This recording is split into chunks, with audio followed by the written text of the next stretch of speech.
Bertemu kembali. Bekalan ubat yang berjaya diselamatkan daripada kebakaran Hospital Papa masih mampu menampung keperluan pesakit. Perinciannya kita bersama Sabrina Baaz di Kota Kinabalu.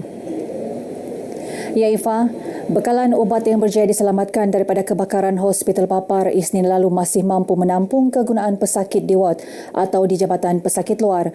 Pengarah Hospital Papar Dr. Samsul Tuah berkata, pelan kontingensi dan penempatan sementara stor farmasi di klinik bersalin hospital berkenaan dapat memastikan bekalan ubat mencukupi dan disimpan dengan lebih teratur. Mengenai bekalan obat, kita sudah ada contingency plan untuk memastikan semua bekalan itu akan diberikan sepanjang perawatan lah.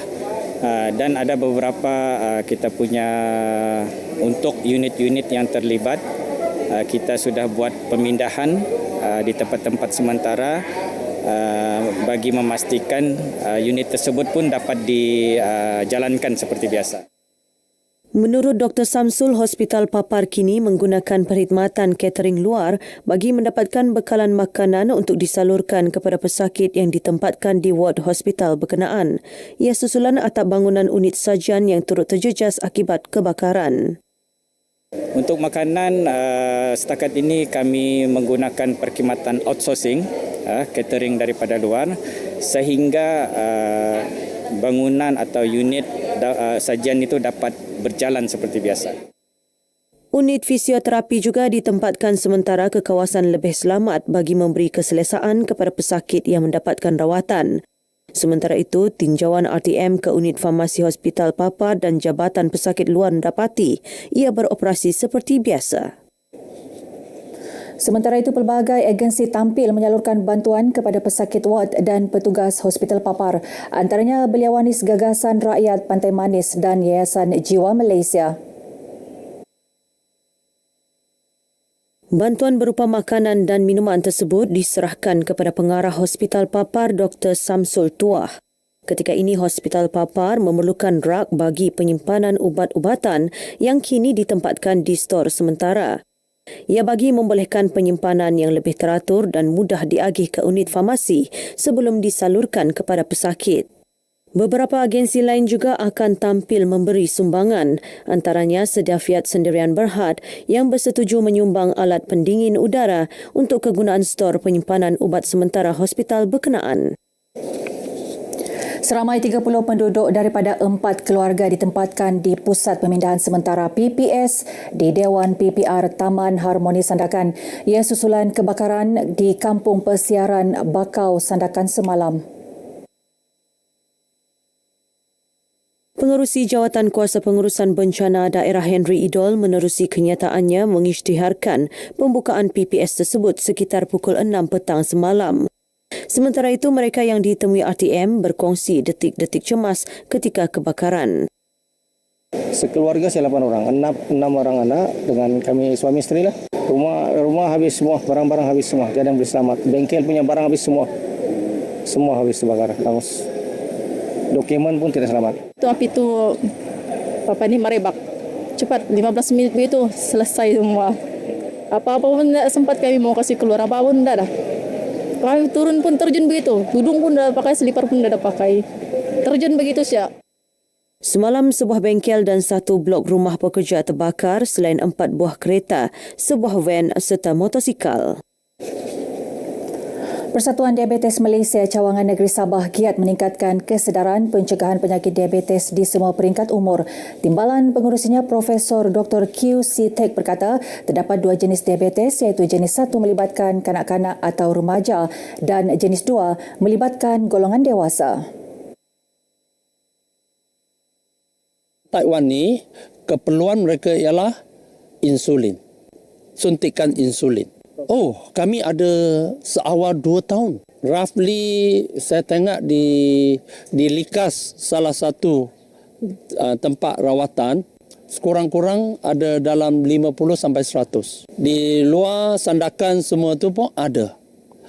Kalau kata dalam diabetik ni, mungkin kanak-kanak Taiwan ni, saya rasa dalam 5%. Beliau yang juga pakar perunding pediatrik Universiti Malaysia Sabah UMS, Profesor Dr. Q. Zehtek ditemui RTM di Kota Kinabalu. Persatuan Diabetes Malaysia Cawangan Negeri Sabah akan mengadakan sambutan Hari Diabetes Sedunia di Pusat Islam UMS dan Kompleks Karamunsing bermula esok hingga 16 November ini. Orang ramai diajak hadir untuk menjalankan pemeriksaan kesihatan secara percuma selain berpeluang mendapatkan maklumat lanjut mengenai penyakit diabetes.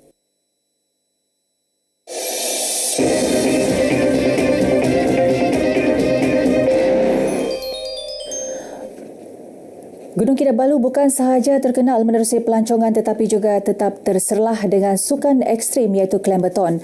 Meski telah 7 tahun gunung ikonik ini direhatkan dari sukan bertaraf antarabangsa tersebut, penganjuran baru-baru nyata menampakkan auranya tersendiri. Syafif Syahirandeni ada laporannya.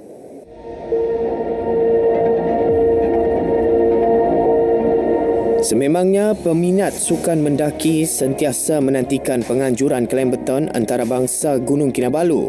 Apa tidaknya, laluan berbatu yang curam, basah dan licin, ada kalanya sempit berliku dengan kabus tebal ataupun berhadapan hujan lebat. Namun ini adalah keistimewaan tiada tolok bandingnya. Lebih menarik, Clambeton kali ini menawarkan 2 laluan berbanding, satu sahaja sebelum ini menjadikan atlet tempatan dan antarabangsa akan berada lebih lama di daerah sekitar Ranau. Bagi saya, sambutan pada Clambeton selepas 7 tahun absen sangatlah memperangsangkan, dan ini juga salah satu usaha untuk kita mempromosikan Triple Crown. Ya, Triple Crown bekas kawasan ini juga Triple Crown untuk kita lagi push adventure tourism yang ada di World Heritage Site ini. Bagi kami, Clambeton ini ialah acara yang penting bagi mewar-warkan aktiviti pelancongan yang kita jalankan di Gunung Kinabalu sebagai tonggak produk pelancongan yang kita dukung di negeri Sabah. Oleh yang demikian, apabila kita berhasil menganjurkannya pada setiap tahun, dia memberikan manfaat yang besar kepada sektor pelancongan di negeri Sabah, khususnya dalam daerah Ranau di mana gunung ini berada. Justru tidak heranlah Sabah semakin mendapat tempat dalam kalangan atlet sukan lasak yang ingin menguji kemampuan diri mereka. Kami dari tim Indonesia ikut lagi ke sini, soalnya kemarin tu udah banyak teman-teman yang DM gimana rutenya, bagus pemandangannya, udah tanya-tanya, udah dikasih tahu semua teman untuk gunungnya, keindahan gunungnya itu. Definitely, I've told some of the people here that Kota Kinabalu or Climbathon has a special place in my heart because it was the first international race since I started trail running. Yes, definitely we'll invite more runners or who would want to experience this amazing event. Ya, harapan saya untuk next Clambeton, semoga dia akan diadakan lagi dan dipromosikan lagi ke supaya ramai pelari dari luar negara, supaya situ saingan lebih lagi, sengit lagi. Jadi harapan Clambeton ini kembali ke sedia kala dulu, ya, tahun-tahun sebelum ini. Setelah 7 tahun dengan ketiadaan penganjuran acara Clambeton Gunung Kinabalu, diharapkan acara ini akan diteruskan untuk menarik lebih ramai penyertaan dari dalam dan luar negara serta memperkenalkan gunung tertinggi di Malaysia ke serata dunia. Syafif Syahirandeni, RTM.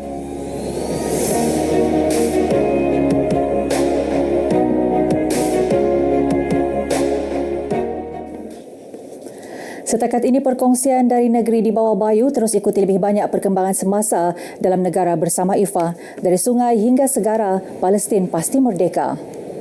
Baik, terima kasih Sabrina.